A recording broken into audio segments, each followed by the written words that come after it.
approval was precious to them. Like a chief, I told them what to do.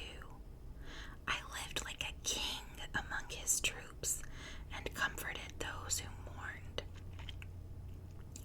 Chapter 30. But now I am mocked by people younger than I, by young men whose fathers are not worthy to run with my sheepdogs. A lot of good they are to me, those worn-out wretches. They are gaunt from poverty and hunger. They claw the dry ground in desolate wastelands.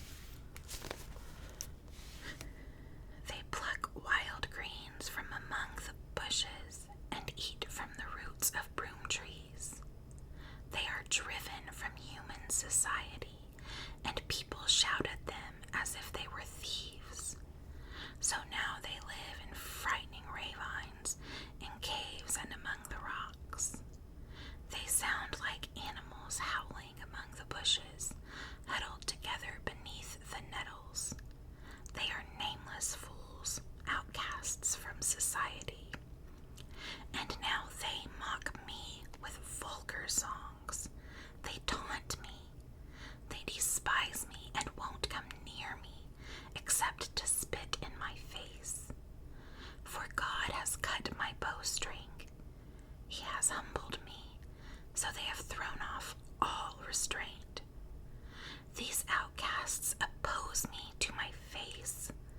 They send me sprawling and lay traps in my path. They block my road and do everything they can to destroy me. They know I have no one to help me. They come at me from all directions. They jump on me when I am down.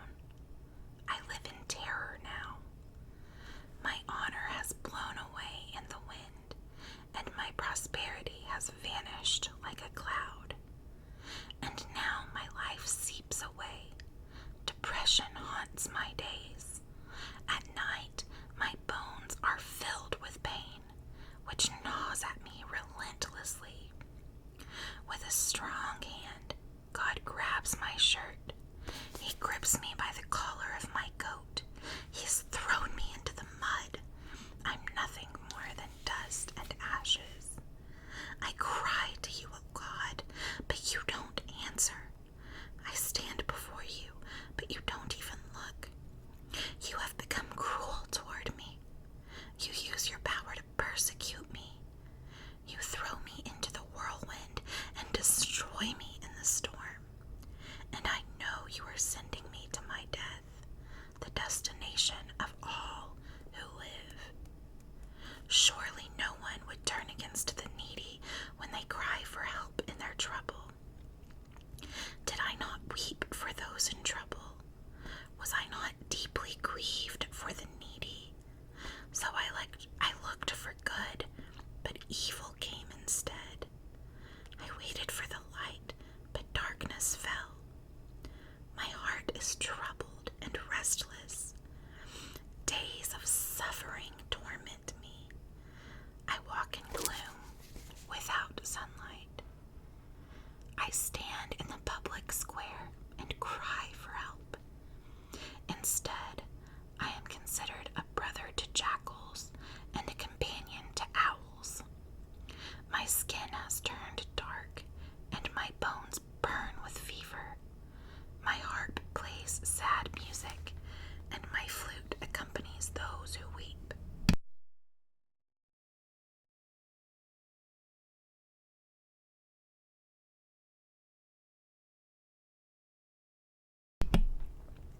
Chapter 31.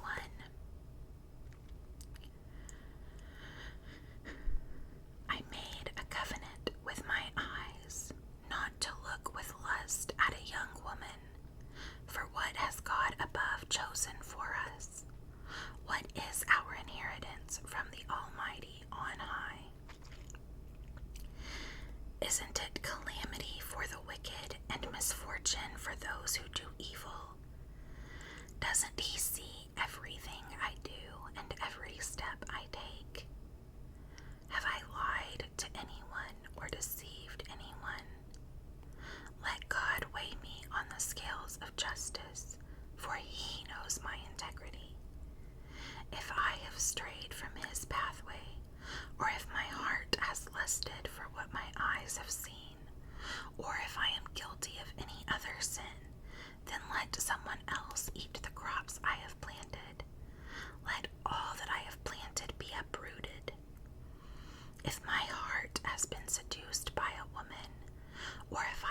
lusted for my neighbor's wife, then let my wife serve another man.